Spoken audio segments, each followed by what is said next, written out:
Antes de arrancar a describir el módulos, esta sesión va a ser grabada para ser compartida con todos ustedes eh, posterior al cierre de la sesión.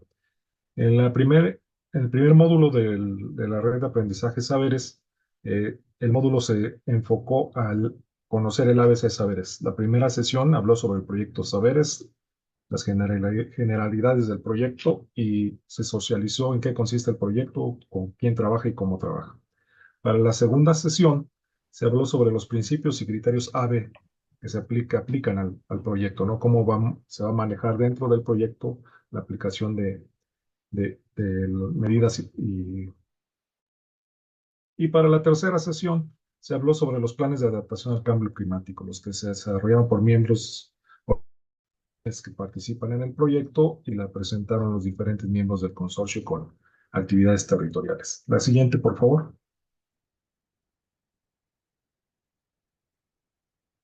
En este segundo módulo vamos a hablar sobre las prácticas SABE. Hay que recordar que estos módulos son a solicitud de las organizaciones, socios del consorcio, productores y algunos otros actores que participan dentro del proyecto.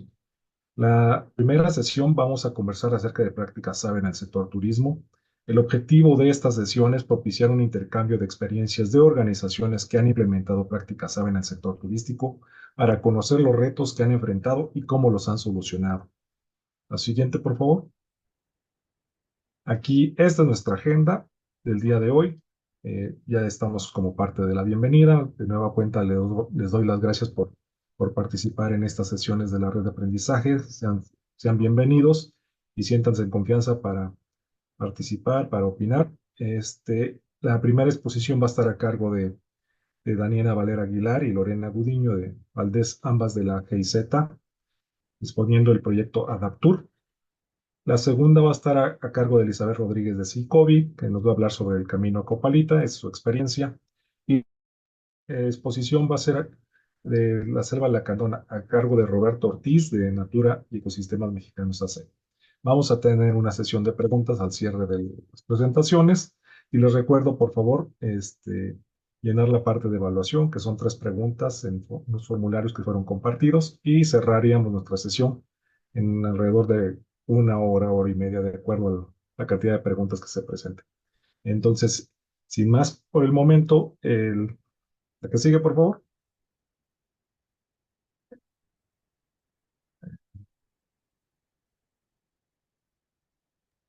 Sí, Bueno, ya era la última. esa era la última. Entonces, sin, sin más que agregar, pues vamos a darle la palabra a Daniela Valera Aguilar, antes dando una reseña de su persona. Daniela es bióloga, maestra en ciencias en recursos bióticos por la Universidad Autónoma de Querétaro. Se ha desempeñado como investigadora en el estado de Tabasco. Ha trabajado para la Comisión Nacional de Áreas Naturales Protegidas. Ha sido responsable de investigación y cooperación internacional en la Reserva de la Biosfera de Marismas Nacionales en el estado de Nayarit, en temas como biodiversidad y cambio climático. Desde el 2018 a la fecha, labora en la Cooperación Técnica Alemana, la GIZ, donde ha otorgado asesoría técnica a empresas al sector privado, turístico y gobiernos para integrar los ecosistemas y cambio climático en sus decisiones. Actualmente se enfoca en dar asesoría para lograr el financiamiento de acciones climáticas y fortalecer empresas comunitarias. En el ámbito internacional, funge como coordinadora de la comunidad de expertos de adaptación basada en ecosistemas para la iniciativa Panorama Solutions. También voy a dar lectura a la semblanza de Ana Lorena Gudiño Valdés. Ella es bióloga egresada de la Universidad Nacional Autónoma de México. Cursó el programa de estudios avanzados en Desarrollo Sustentable y Medio Ambiente, LEAD, en el Colegio de México. Cuenta con diversos diplomados, entre los que destacan Legislación y Gestión Ambiental por la UNAM, Cambio Climático y Estrategias de Conservación para la Biodiversidad por el Instituto Tecnológico de Monterrey, Gerencia Social y Políticas de la Juventud por Flaxo y la OEA, y Gestión de Proyectos de Desarrollo por el Banco Interamericano de Desarrollo, el BID. Cuenta con una maestría en Economía Circular por la International Business School de Madrid, España, y es doctora en Gestión Ambiental por la UPAP y el Centro de Investigación Atmosférica y Ecológica. Es miembro del Grupo de Expertos de Integración de la Biodiversidad, asesorando a Conavio, Sectur y Zagarpa, y miembro del Consejo Estatal de Cambio Climático del Estado de Jalisco. Actualmente es coordinador del programa de la Alianza México-Alemana de Cambio Climático, fase 4, y de la cooperación técnica alemana. Entonces, sin más, le cedo la palabra a Daniela y a Lorena. Adelante. Muchas gracias, José, y un gusto saludarles a cada uno de ustedes.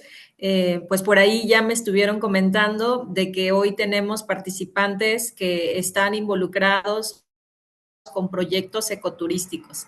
Entonces, pues quisiéramos hoy presentarles un caso de estudio de un proyecto que por parte de GIZ pudimos liderar con la Secretaría de Turismo a nivel federal, pero que se aplicó en diferentes territorios. Y uno de esos territorios es Guanajuato, al centro del país, y escogimos que fuera distinto al sur-sureste, precisamente para que vean pues un poco las diferencias, incluso en temas de ecosistemas, pero el cómo se puede hacer estas sinergias dentro de un mismo territorio.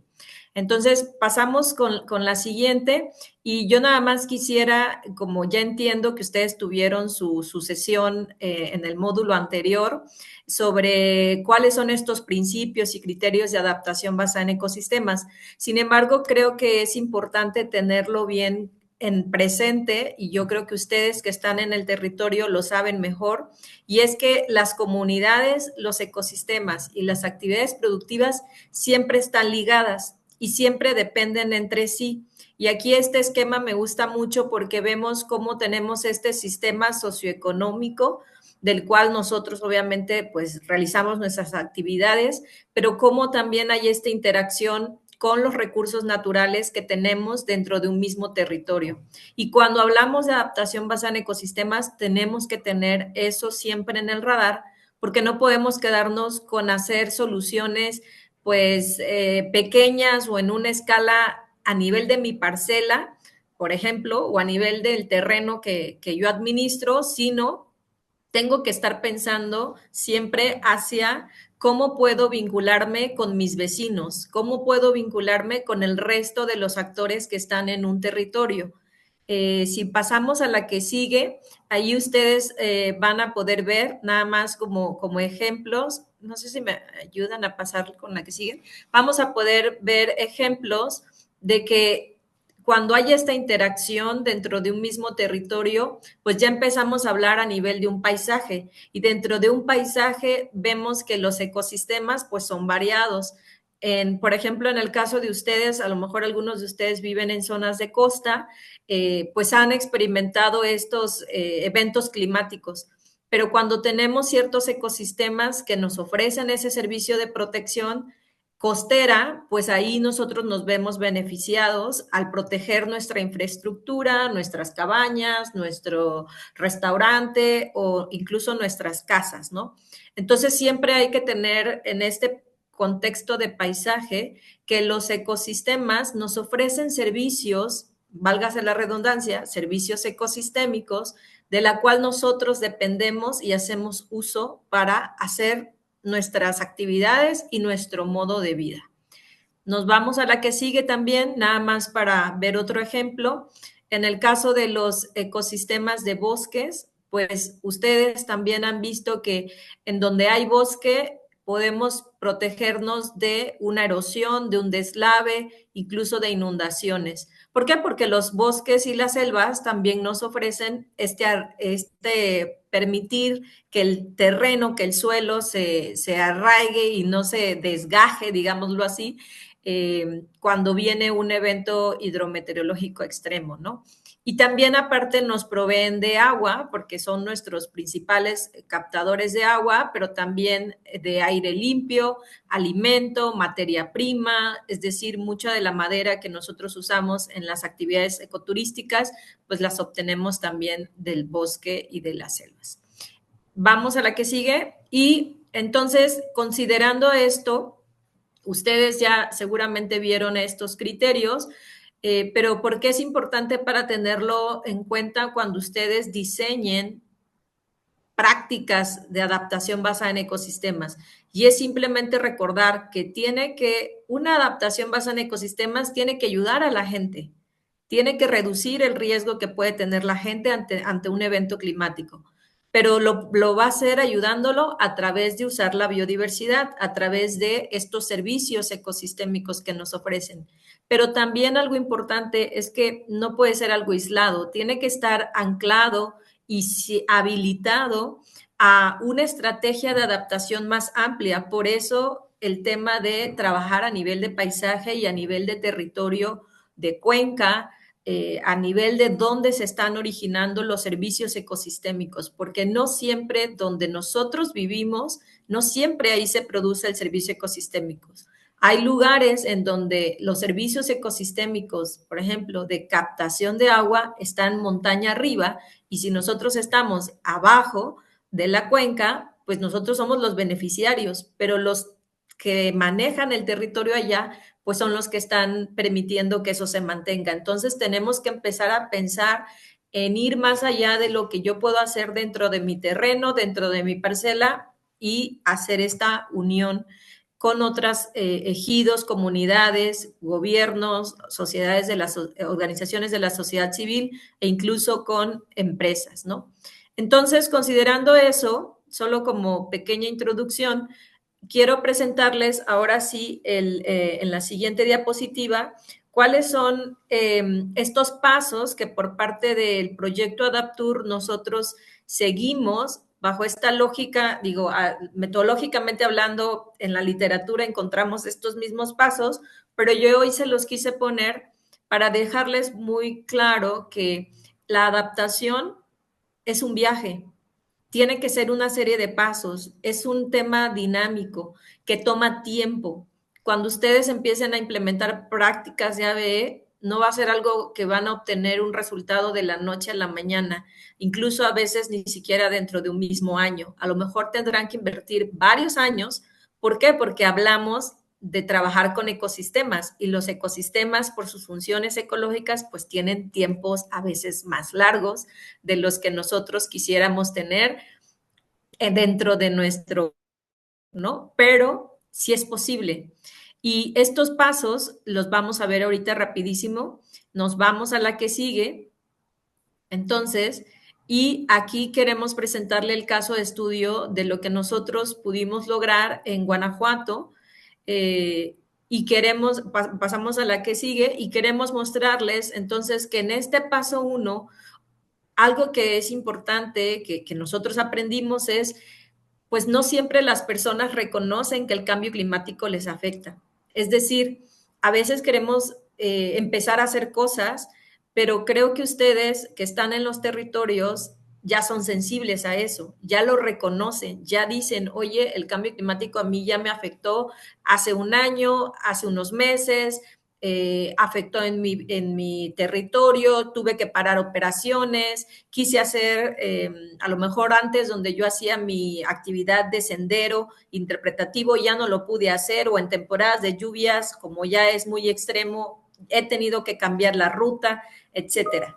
Entonces, es importante siempre que nosotros reconozcamos que el cambio climático nos está afectando y que identifiquemos en todo el territorio donde estamos, pero incluso con nuestros vecinos. Por eso es importante siempre estar atentos de qué es lo que se está publicando pues en los medios de comunicación, qué es lo que está diciendo el mismo gobierno a veces con las emisiones de los periódicos o de los anuncios cuando nos dicen prepárense porque ya viene la temporada, ¿no?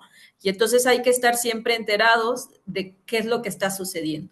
Entonces, vamos al paso 2 y en el paso 2, una vez que ya somos conscientes de que el cambio climático no es algo allá de los polos, sino que es algo en México y que está sucediendo yo soy tabasqueña, entonces yo puedo decir, como tabasqueña, sé muy bien cómo nos ha afectado el cambio climático ahí, pero en el paso 2 es ya entrar más a detalle en cómo y cuánto me impacta. Es decir, yo empiezo a tener, y este es un ejemplo de una cadena de impactos, yo empiezo a identificar cuál es mi amenaza climática que está en mi territorio. Y después eso, cómo está impactando en mi ecosistema, porque recuerden, todo lo tenemos del ecosistema y más como un proyecto ecoturístico, pues la razón por la cual tú ofreces el turismo es por la belleza natural, por la cultura que está asociada a eso, Por eso vienen los turistas a México. Y una vez que identificas este impacto en los ecosistemas, revisas cuál es el impacto en el servicio que te está ofreciendo ese ecosistema.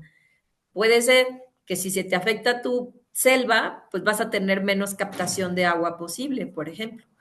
Pero y eso dices, bueno, ¿y eso cómo impacta ahora sí en la sociedad y en el sistema productivo? En este caso, por ejemplo, en un proyecto ecoturístico, ¿no? No, pues ya no tengo alimento o ya no puedo hacer el sendero en donde antes lo hacía y ahora en términos económicos, eh, pues ya el poder decir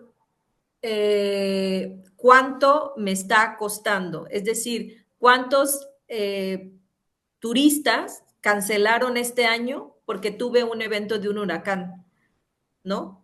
O sea, ese tipo de cositas son las que hay que considerar cuando ustedes identifiquen cómo les impacta en su proyecto ecoturístico.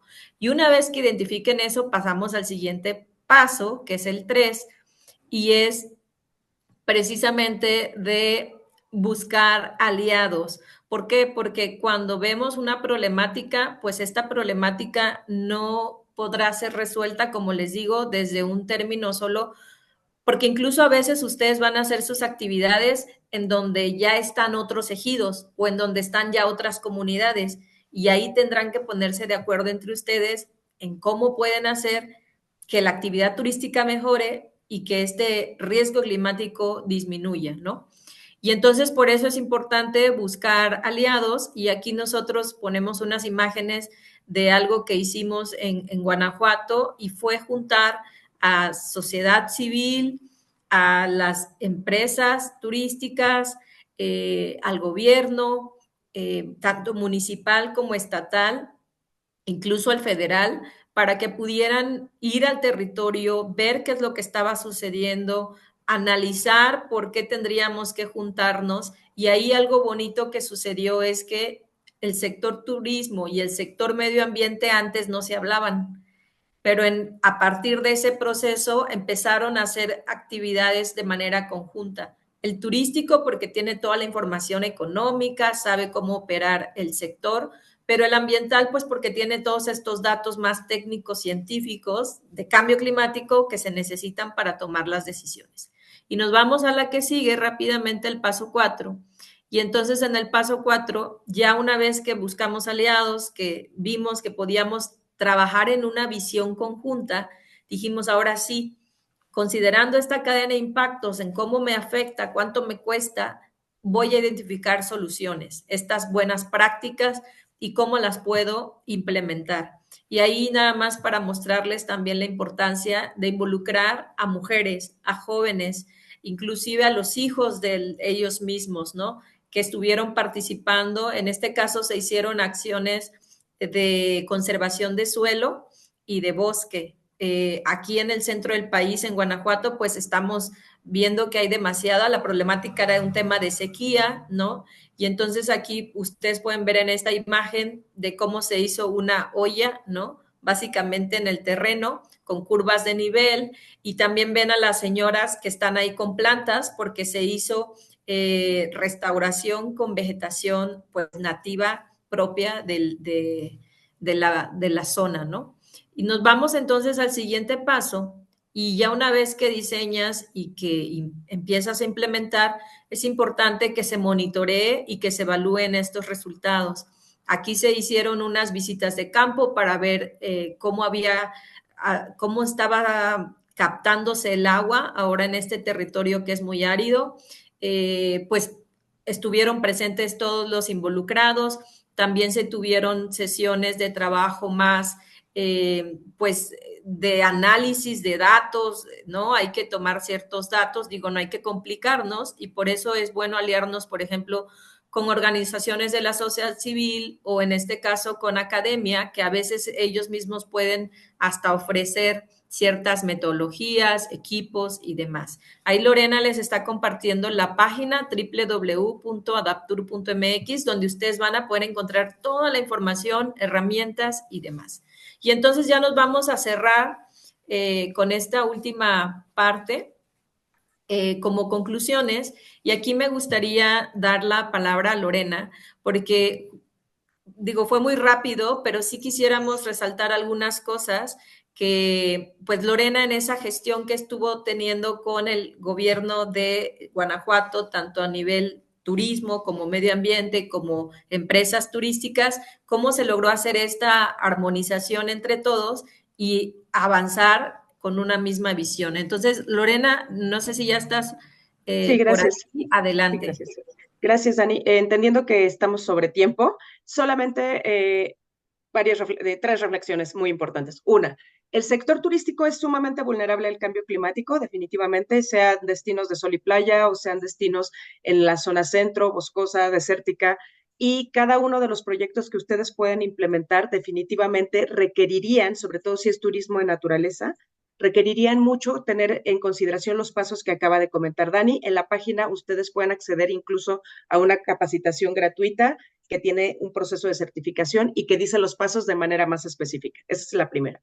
La segunda es que definitivamente cualquier acción que un proyecto de turismo sostenible de naturaleza pueda ser relacionado con el tema de adaptación, no solamente les ayuda a mejorar la actividad turística y a reducir el riesgo que ustedes tienen, no solamente desde la perspectiva del impacto en la comunidad y en los ecosistemas, sino el riesgo económico que puede tener su propia actividad.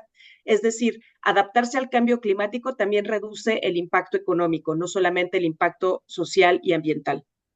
Y la tercera reflexión, que creo que es muy importante y lo acaba de enfatizar mucho Daniela, es que un proceso de adaptación en cualquier actividad económica, en este caso, si hablamos de una actividad turística, implica el trabajo conjunto entre diferentes sectores. Esto porque no solamente ayudan a generar un proceso de planeación eh, un proceso de planeación integrado donde participan los diferentes actores y les pueden ayudar no solamente a gestionar otro tipo de acciones y herramientas, sino que además permite una proyección en pequeña, mediana y gran escala en la que ustedes incluso pueden acceder a financiamiento externo.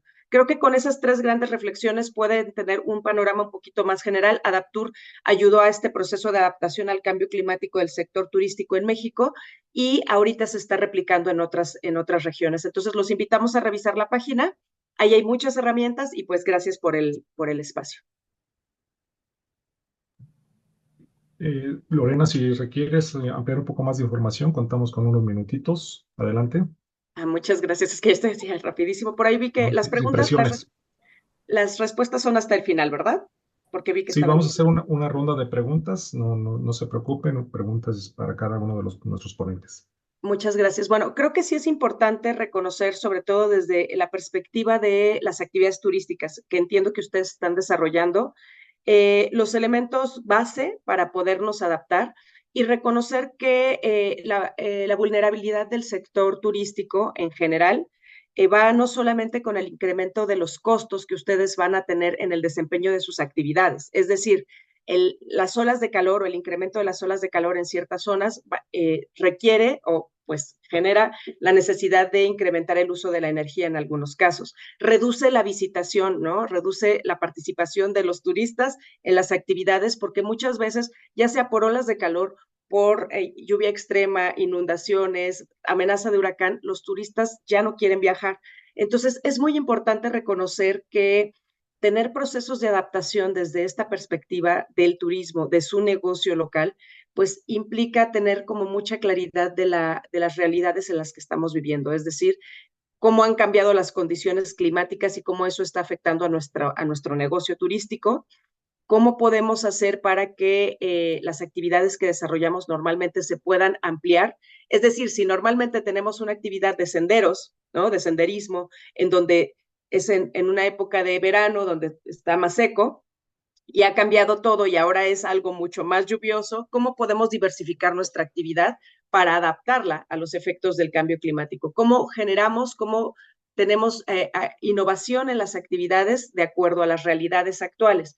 Y eso pues implica también ir visualizando que nuestra infraestructura va a tener que adaptarse al cambio climático, si estamos teniendo cabañas, si estamos teniendo, si somos prestadores de servicio y tenemos caballos o tenemos bicicletas, ¿no? Cómo esto se tiene que ir adaptando a las nuevas condiciones. Creo que eso también es algo muy importante que se tiene que tomar en cuenta para que cuando hagamos nuestra proyección de la actividad y nuestra proyección financiera respecto a las actividades que tenemos que desarrollar, tengamos en cuenta que la adaptación va desde la infraestructura, cómo nos basamos en los ecosistemas para poderla mejorar y, por supuesto, cómo logramos involucrar a otros actores, como ya lo decíamos, para poder tener un éxito mayor y que la actividad no solamente económica que nosotros tenemos beneficie a nuestro equipo, a nuestras familias, sino que además sea un beneficio global, ¿no? Entonces, si estamos teniendo un desarrollo turístico que puede ayudar a regenerar la zona en la que estamos, pues podemos ir involucrando a otras cadenas de valor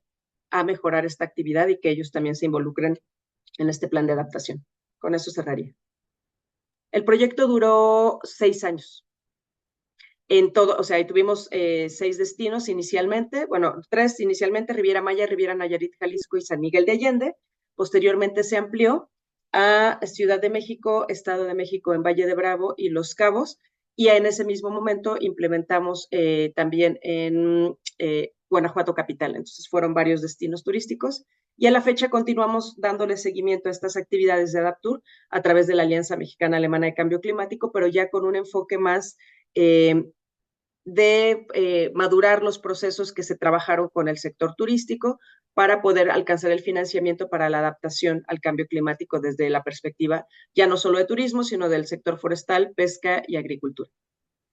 Pero bueno, sí, no contesto las preguntas porque entiendo, Pepe, que son Sí, al final. tendremos una ronda al final de las presentaciones. Muchas gracias, Lorena. Entonces le damos pie a Elizabeth para que nos exponga. Antes vamos a dar lectura a su reseña. Elizabeth es egresada del Instituto Tecnológico Agropecuario de Oaxaca, es socia y colaboradora del Grupo Autónomo para la Investigación Ambiental de Gaia. Cuenta con más de 12 años de experiencia en la organización, ha liderado proyectos enfocados al fortalecimiento de capacidades comunitarias, gobernanza territorial y gestión del paisaje. Se ha desempeñado como coordinadora operativa, ha supervisado la implementación de programas que promueven la innovación y la sostenibilidad, facilitando redes de colaboración entre organizaciones comunitarias y actores clave. Su labor incluye la gestión y operación de recursos financieros, así como la coordinación de equipos interdisciplinarios, con el objetivo de implementar estrategias de manejo territorial que permitan la funcionalidad de paisajes rurales a través de procesos participativos e inclusivos. Esa es la reseña de Elizabeth Rodríguez, a quien le dejo la palabra. Adelante, Eli. Hola, muy buenos días. Pues gracias por la invitación a participar en este espacio y pues poder compartir un poco de la experiencia generada. Yo les voy a presentar la experiencia de manejo territorial de una unión de comunidades que se denomina SICOBI, Sistema Comunitario para la Biodiversidad, y tienen un trabajo ya bastante de varios años. Iniciaron en el 2001 con la elaboración de ordenamientos comunitarios del territorio, y bueno, pues como buscando cómo unir esfuerzos, ¿no? Para trabajar en un nivel un poco más con visión de territorio, de manejo territorial, y se constituyeron en el 2009 como una unión de comunidades y en el 2011 como una asociación civil, y se organizaron para mejorar las condiciones de vida de la población, para manejar de manera sustentable los sistemas productivos y para aumentar la certidumbre ambiental y procurar la prestación de servicios ambientales que derivan justo pues de este manejo territorial en conjunto. La siguiente, por favor.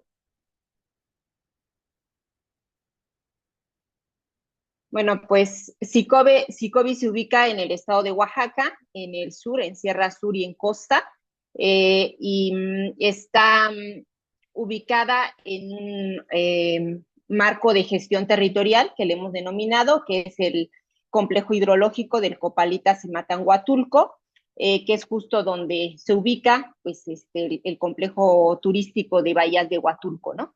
Se integra por 5 comunidades agrarias que suman una superficie de 21.400 hectáreas y representa solamente el 7.42% de la superficie total de este marco de gestión territorial.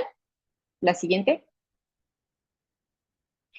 Y bueno, de acuerdo a los ordenamientos comunitarios del territorio que se elaboraron hace ya varios años, la superficie del SICOBI, las comunidades por acuerdos comunitarios decidieron mantener alrededor del 43% en resguardo y uso de la vida silvestre. Son áreas de selva, son áreas selva alta perennifolia, selva baja, zonas de pino, de encino, y 17% en cafeticultura sustentable, que bueno, si lo sumamos con el área anterior, pues da un 60%, porque el café pues también es bajo sombra, es un sistema bajo sombra, y bueno, también contribuye bastante a todo este funcionamiento de los servicios ecosistémicos en el territorio. Tienen un 31% en agroforestería comunitaria, que son las áreas de cultivo principalmente y áreas de guamil, 8% en silvicultura comunitaria, y bueno, el restante son áreas de desarrollo urbano, que son realmente pues áreas rurales, áreas muy pequeñas, pues de bajo impacto, ¿no? La siguiente.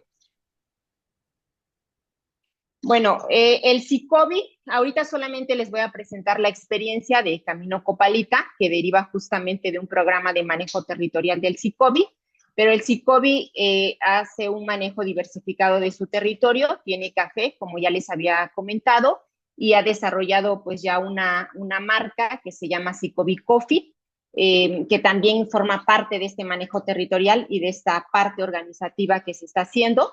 Tiene también un programa de agricultura regenerativa, de silvicultura, de apicultura sustentable, y el programa de manejo en el que se inserta esta experiencia de Camino Copalita se llama Resguardos Comunitarios para la Diversidad Biológica, ¿no?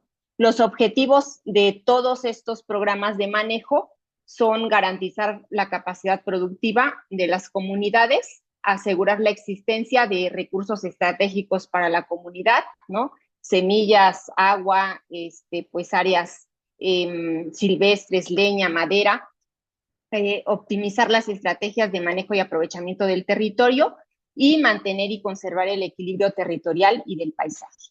La siguiente, por favor. Y bueno, ¿cómo inició este proyecto, no? Sí, ya proyecto muy consolidado de Camino Copalita. Hubo una colaboración en un estudio nacional que buscaba pues diseñar una ruta de caminata para unir las costas de Oaxaca y Veracruz con una asociación civil llamada COP. Estuvieron pues ellos un poco explorando en dónde se podía iniciar, y bueno, el territorio en el que pudimos concretar este estudio, esta iniciativa, fue justamente en el territorio del SICOBI, porque pues justo une Sierra Sur con la costa de Oaxaca, y bueno, por acuerdo de la asamblea, la asamblea del SICOBI decidió implementar la estrategia, la iniciativa, y se formuló la concreción, ¿no?, del primer trazo existente, y dio a pie a lo que en un inicio llamamos Entre Selvas y Veredas, y bueno, pues ha ido cambiando con el tiempo hasta Camino Copalita, que también queremos como ponerle ya más la marca del SICOBI. Y esta ruta de caminata cruza por el territorio de las 5 comunidades agrarias del SICOBI, empezando por San Juan Osolotepec, terminando en San Miguel del Puerto, y bueno, el último lugar que se recorre pues es llegar a La Bocana, que es la desembocadura del río Copalita en el mar, y tiene una duración de 6 días, ¿no? Iniciando el domingo y terminando el día viernes en todos los casos. La siguiente.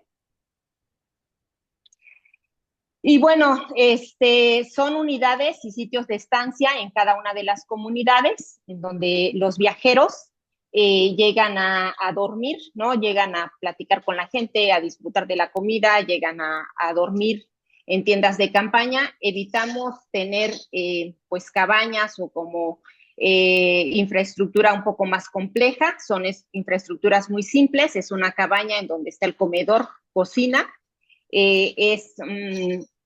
tiendas de campaña en los casos donde hace un poco más de frío, y son hamacas, ¿no? También ya en zonas de costa, donde pues ya se siente más el calorcito. Se construyen sobre todo pues con materiales de la región. La siguiente, por favor. Y bueno, pues algunos principios que nos hemos nosotros puesto para el servicio que se ofrece. Si evitamos llamarlo turismo, no queremos que sea un servicio no queremos que sea una servidumbre, ¿no? Sino más bien un servicio a aliados y viajeros, y que la gente tenga pues que atender sus actividades normales que hace en su casa, que hace en su parcela, sin dedicarse al 100% a estar atendiendo a gente que viene de fuera de sus comunidades, ¿no? Bueno, lo que también pensamos es que necesitamos reconocernos como migrantes y caminar como un principio de conexión con la naturaleza. Los comentarios de la gente al final de la ruta, la verdad es que son muy, muy bonitos, muy reflexivos, ¿no? Y bueno, este asunto de caminar, de ir dentro de tu yo y pensando y reflexionando, le ayuda pues mucho a la gente para repensar, ¿no? En todo lo que trae, ¿no? En todo lo que vive, en reflexionar estando lejos de la ciudad, conviviendo con la gente, viviendo un poco más como se vive dentro de las comunidades rurales de México y del sur de México. También tenemos como principio la colectividad y la colaboración como principios básicos de una sociedad y del cuidado y mantenimiento mutuo. De hecho, en casos de emergencia hemos nosotros recibido algunas colaboraciones para pues reconstruir, ¿no? Lo que se haya caído, por ejemplo, en el caso de huracanes, que hemos tenido algunos daños con la infraestructura. La gente que viene a caminar siempre está como muy dispuesta a poder colaborar con SICOBI. También otro principio clave y fundamental es la comida y la tierra, como el principio de conexión con nuestra tripa y nuestra razón, ¿no? Se ofrecen alimentos en su mayoría cultivados pues dentro de los territorios del SICOBI, y también se busca una conexión lo más cercana posible a la vida de la comunidad y a los territorios. La gente que camina tiene contacto con los comités comunitarios, tiene contacto con los guías locales, y pues pregunta mucho, ¿no? Sobre las formas de organización del SICOBI, las formas de organización de las comunidades, todo este sistema de cargos, ¿no? Tienen la oportunidad pues de conocerlo y de que se los platique pues alguien que lo está viviendo, incluso pues lo está sirviendo en sus mismas comunidades. La siguiente. Algunas prácticas sabe que hemos nosotros identificado en este proceso, y que bueno, no solamente tienen que ver específicamente con Camino Copalita, sino con todo el proceso de conformación y de organización del SICOBI, es que se han fortalecido procesos sociales que permiten la reintegración funcional y reproductiva de los territorios campesinos y la reapropiación de este territorio, ¿no? Del uso de este territorio como elemento base para garantizar la sustentabilidad comunitaria. También que el trabajo está basado pues en el territorio de las comunidades, en el manejo y desarrollo productivo, y retoma e integra estas áreas destinadas a la vida silvestre por un acuerdo comunitario, ¿no? De ordenamiento territorial. También es que requiere un alto nivel de colaboración entre todas las comunidades del SICOBI, y sí una comunicación continua y pues como cuentas muy claras, ¿no? Es fundamental que todas las organizaciones estén de acuerdo en que se siga implementando el proyecto, porque si una de ellas dice ya no, pues el proyecto se termina, porque la caminata cruza por todas las comunidades del SICOBI. También se resalta la acción colectiva y el fortalecimiento de la gobernanza local, ¿no? A través pues, de las asambleas comunitarias, los comités que tienen que entregar cuentas a su asamblea. También busca resaltar la propiedad social y la integridad del tejido social como elemento clave. En Oaxaca específicamente hay un alto porcentaje de propiedad social, ya sea a comunidades en su mayoría y algunos ejidos, ¿no? Entonces, estas propiedades sociales obviamente dependen de las decisiones que se toman en esas asambleas comunitarias. Y considera como un elemento clave la comida y esto permite integrar y desarrollar otras cadenas de valor y estos sistemas productivos que dan esas cadenas de valor también están aplicando e integrando prácticas SABI en su desarrollo. La siguiente. Bueno, la ruta de turismo pues cumple en este año 10 años ya de actividad continua y ha recibido alrededor de 1,350 viajeros.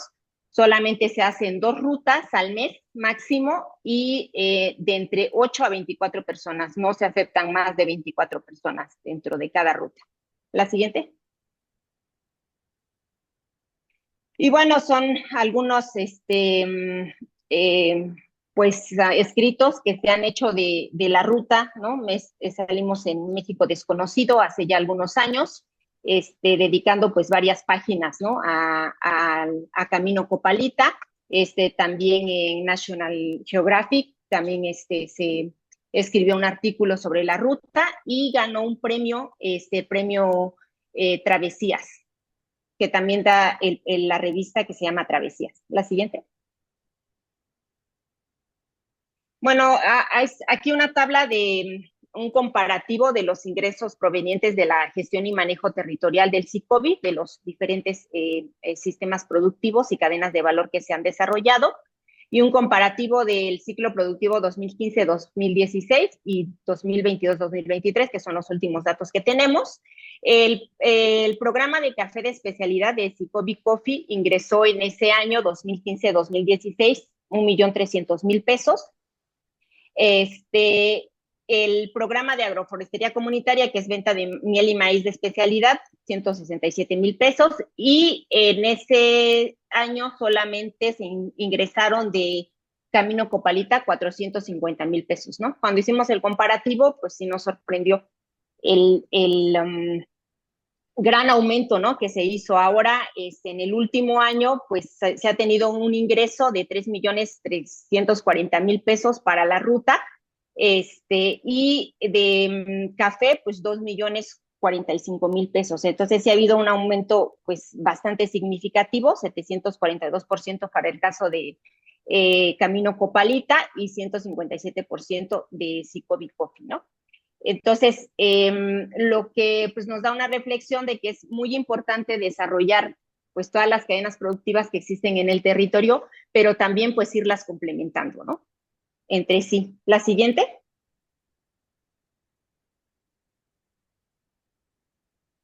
Bueno, algunas lecciones aprendidas que hemos pues reflexionado es que el proyecto ha dado una base económica estable y colabora para salvaguardar los recursos colectivos de cada una de las comunidades del SICOBI. También es que ha sido un elemento clave el territorio para generar los ingresos y la conservación se une dentro de la visión de los programas de manejo. O sea, no está como un elemento aislado, como una zona que no se toca, sino más bien como una zona que se aprovecha estas áreas para manejo y resguardo de la biodiversidad, no solamente pues al interior obviamente se aprovecha, pero también es una fuente pues de ingresos económicos. Bueno, en los últimos 6 años de la ruta de caminata Camino Copalita integró el 56% de los recursos comunitarios y regionales y es casi la equivalencia al pago por servicios ambientales que la CONAFOR daba al SICOBI pues en los años que estuvieron recibiendo las comunidades. Aún con los beneficios que tiene el proyecto, sí tiene una fragilidad alta porque depende totalmente de los acuerdos intercomunitarios, ¿no? Que los comisariados del SICOBI tienen y tenemos que hacer una labor muy fuerte y continua para mantener estos acuerdos comunitarios. Se está considerando cambiar la estructura operativa del proyecto, la AC ya no nos da para operar este proyecto y estamos pensando en migrar hacia un esquema de empresa social donde se puedan integrar poco a poco otras iniciativas de manejo. El modelo de operación del proyecto, que es básicamente de boca en boca, ¿no? O sea, la página se visita porque pues un caminante que fue, le dijo a su familia, a sus amigos, a sus compañeros, y eso ha sido un logro muy importante. porque pues el proyecto tiene límites muy claros y tiene grupos limitados, ¿no? De hecho, hay algunos meses en los que no se hace la ruta, por ejemplo, en la época en la que hace mucho calor, los meses que hace más calor, abril y mayo, la ruta no se hace, pues por cuestiones de seguridad. Y pues también el proyecto ha permitido encaminar nuevos modelos de economía social y actualmente un porcentaje significativo de los ingresos anuales se invierte en fondos comunitarios. Todas las comunidades con estos recursos han ido formando fondos comunitarios, ya algunos casi de 1 millón de pesos, ¿no? En su caso, y generan otro tipo de economías al interior de las comunidades. Y bueno, también tienen un sistema de rendición de cuentas a sus asambleas muy claro. La siguiente. Algunos retos que tenemos, pues uno es lo que pues había ya comentado, la constante, el constante cambio de las autoridades agrarias y la formación de cuadros, ¿no? También los comités cambian cada 3 años. El cambio hacia una figura legal más estable, física y operativamente, que permita el crecimiento estable para el SICOBI en su conjunto, lograr o fortalecer las iniciativas de economía social emprendidas a partir de estos fondos comunitarios, o sea, cómo los hacemos más alcanzables y como más disponibles, ¿no? Para poder atender tanto los proyectos que se están pensando como contingencias dentro del SICOBI. Fortalecer los principios de funcionalidad territorial y de manejo diversificado del paisaje que permite integrar la participación genuina y estable de las juventudes y mujeres dentro de las actividades productivas.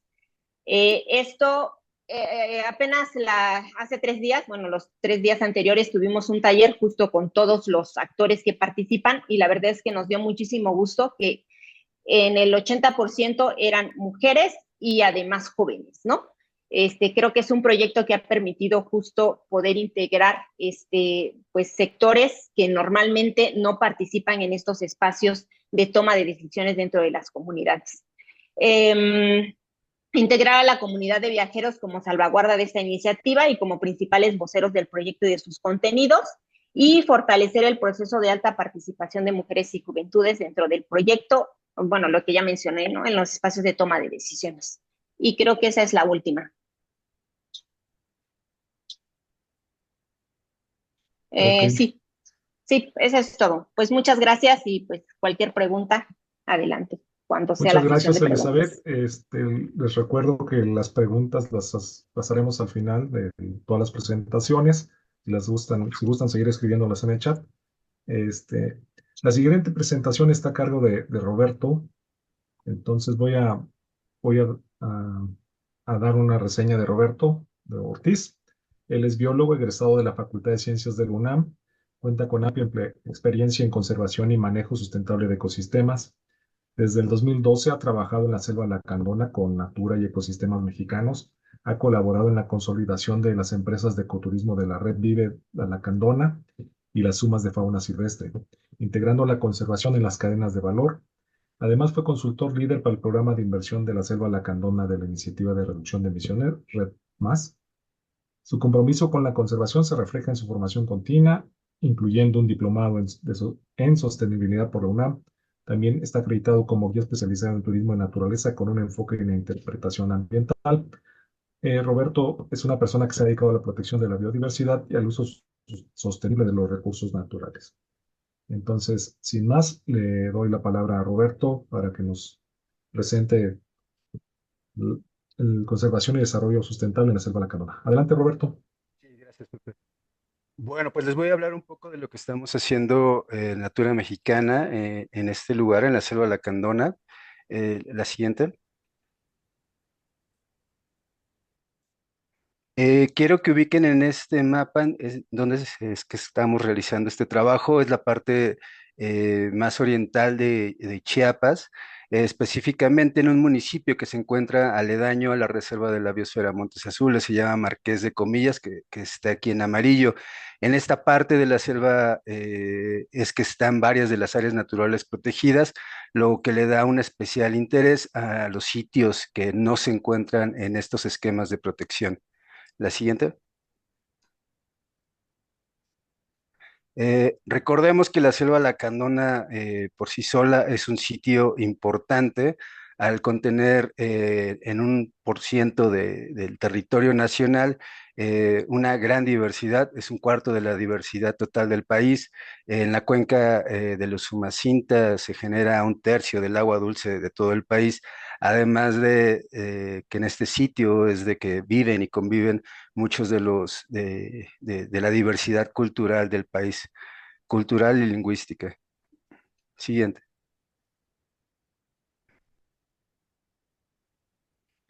Y bueno, al igual que en el resto del país, que ha sufrido un gran deterioro en sus ecosistemas, la selva lacandona no se escapa a ello.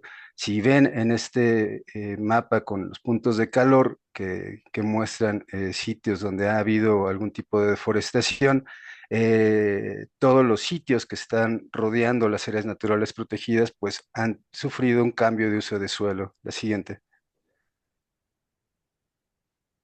Y el Marqués de Comillas es un caso especial, ya que es un sitio que se colonizó hace 40, 50 años, en el que se tomó esta foto aérea de cómo se veía a finales de los 70 y luego en el 2009, exactamente el mismo lugar, cómo se fue transformando aceleradamente. Siguiente. ¿Y por qué fueron los cambios? Principalmente por esta repentina colonización de la frontera con Guatemala, actividades productivas muy bajo, de muy baja producción, y bueno, una situación de pobreza y marginación que no les permitía acceder a- a tecnología y a financiamiento para poder cambiar y diversificar sus sistemas productivos. La siguiente. Y solicita tu tarjeta de crédito No. Con ella pagas a meses sin intereses con... Hola, ¿se escucha? Hay un... Uno de los bosques mesófilos mejor conservados de México se encuentra dentro de la región. Se escucha un audio, se está colando. Ya lo Por favor, si, silenciamos. Ah, ok, si son tan gracias. amables de silenciar sus micrófonos, por favor. La siguiente. Y bueno, entonces ante esta problemática se desarrolló una estrategia de intervención territorial en el que se estuviera dando prioridad a la conservación y manejo de los ecosistemas, en los que se estuviera considerando obviamente a la población que ya estaba establecida en este sitio. La siguiente. Entonces se comenzó con una diversidad de actividades, todas de manera y planeadas así de una forma muy integral en el territorio, en el que se incluía el monitoreo de especies terrestres, monitoreo de especies acuáticas, también un programa de recuperación de la guacamaya roja, que es la última población viable silvestre en México, y esto acompañado y arropado siempre con las comunidades y con la academia. Siguiente. Dentro de las actividades se encuentra también la sensibilización ambiental, ordenamientos territoriales, fortalecimiento continuo de capacidades en las comunidades locales, una restauración ecológica también productiva. También hemos fungido como asesores técnicos para la implementación del pago por servicios ambientales y promoviendo la reconversión productiva. Esta serie de actividades, una más dentro de la selva y estas otras más directamente con los locales, es que nos permitieron avanzar a propuestas más grandes. La siguiente. Eh, Ya una vez arropados por el pago por servicios ambientales en el 2007, 2008, ya pudiendo tener áreas de conservación grandes, es de que se propuso en cada uno de los ejidos a partir de una prospección en el territorio y se definieron 5 proyectos ecoturísticos en 5 ejidos diferentes. Estos 5 ejidos son vecinos unos con el otro y además son aledaños a la Reserva de la Biosfera Montes Azules, por lo que estas selvas que están vinculadas a estos centros ecoturísticos son de gran importancia. La siguiente. Aquí en el lado derecho pueden ver en el mapa nuevamente el Marqués de Comillas, aledaño a la Reserva de la Biosfera y los polígonos que están en diferentes colores son las áreas de conservación que destinaron las personas y ahora socios de cada centro ecoturístico. Son ejidos que vincularon la conservación de la selva a su centro ecoturístico. Este es uno de los ejidos, se llama el Pirú, donde tienen ahora el centro ecoturístico Selvaje, que brinda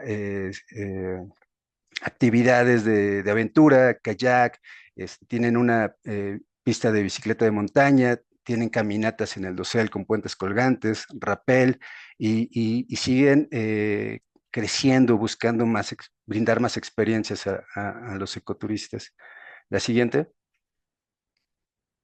Esta es la Casa del Morfo, que es una unidad de manejo de vida libre de mariposas, en el que se le ha dado empleo a varias chicas que se han vuelto artesanas, con unas obras maravillosas, y en la que también se brindan diversos servicios, guiada en la selva, o también actividades dentro del taller artesanal. La siguiente.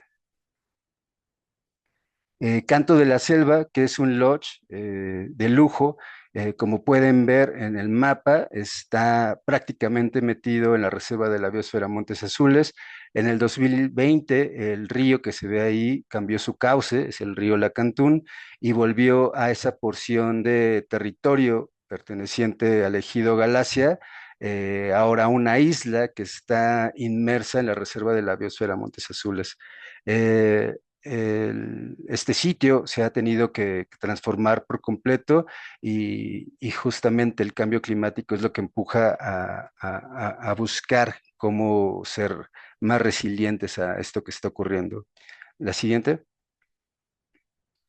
También está el campamento Tamandúa y es un campamento tipo glamping que ofrece guiadas, está más pensado para jóvenes, para estudiantes, es un poco más, no es el lujo de Canto de la Selva.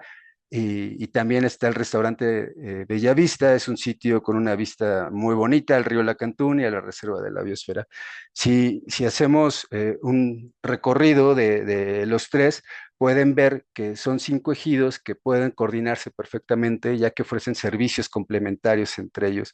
Ninguno compite con el otro y al contrario, esto ha permitido conformarlos en una red de ecoturismo, la red Vive la Lacandona, en el que se están conservando cerca de 4.500 hectáreas de selva y en la que participan 150 familias de estos 5 ejidos. La siguiente. ¿Qué es lo que hemos hecho con ellos? Principalmente a través de esta estrategia territorial en la que hemos trabajado muchísimos temas, no solamente el ecoturismo, es que se pudo obtener la confianza con las personas para llegar a propuestas y co-crear con ellos estos centros ecoturísticos. Entonces, se partió de la diversificación productiva, sabiendo que el ecoturismo, por sí sola es una práctica ABE y es una práctica que promueve la conservación y el desarrollo de las comunidades. Eh, También partiendo del ecoturismo es de que se pudo pensar en qué otras cadenas de valor se pueden generar a partir de estos grandes proyectos ecoturísticos, detectando cuáles son sus necesidades, cuáles son sus demandas, y es que se pudo empezar a trabajar con UMAS de fauna silvestre.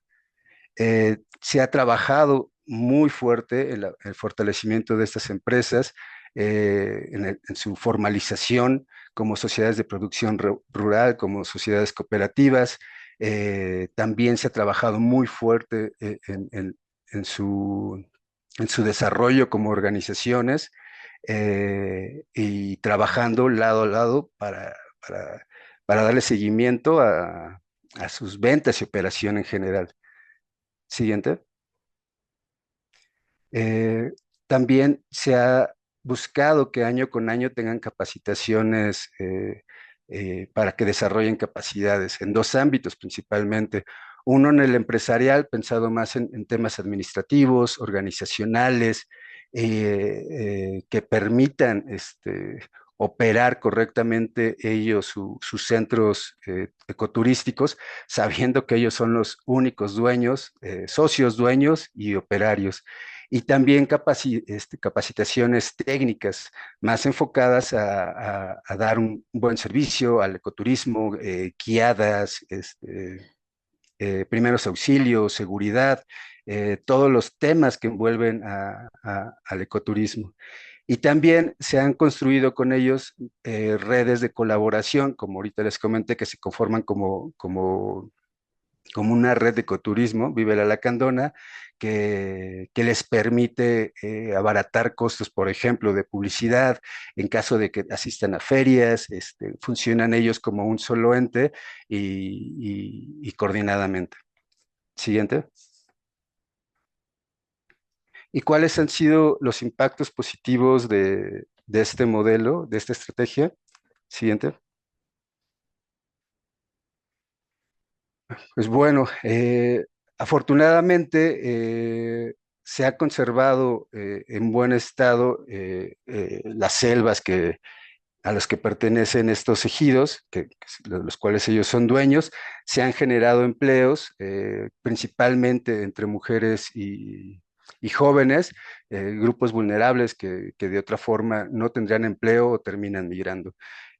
También se han mejorado los ingresos a través de empleos directos e indirectos por la operación de estos centros ecoturísticos. Siguiente. Y bueno, en esta tabla se muestra cómo es de que la tasa de deforestación en amarillo, que son los ejidos del Marqués de Comillas sin presencia de natura, se mantiene como una línea alta, es color amarillo, y en verde, que es la que está abajo, son ejidos en donde natura y ecosistemas mexicanos tiene presencia con las actividades que les mencioné antes y además de un proyecto ecoturístico operando.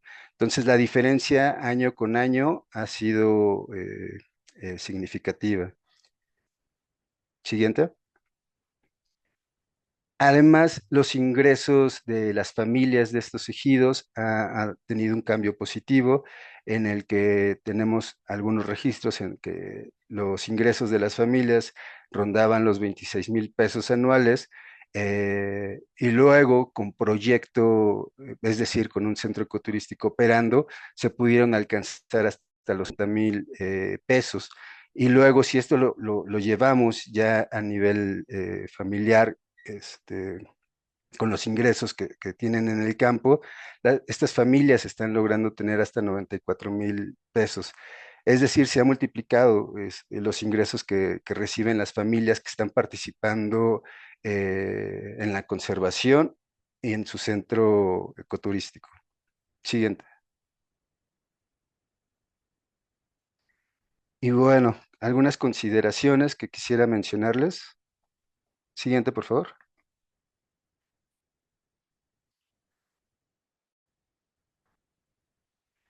El ecoturismo sí es una estrategia efectiva para conservar la selva, principalmente porque podemos conocer a través de los monitoreos que se están conservando corredores biológicos importantes que interconectan la selva entre los ejidos y además sabiendo que están junto a una reserva tan importante como lo es Montes Azules, está logrando mantener conectividad con ella y evitando que ocurra esto que, pues mucho se conoce de que lamentablemente varias ANP se están quedando como islas.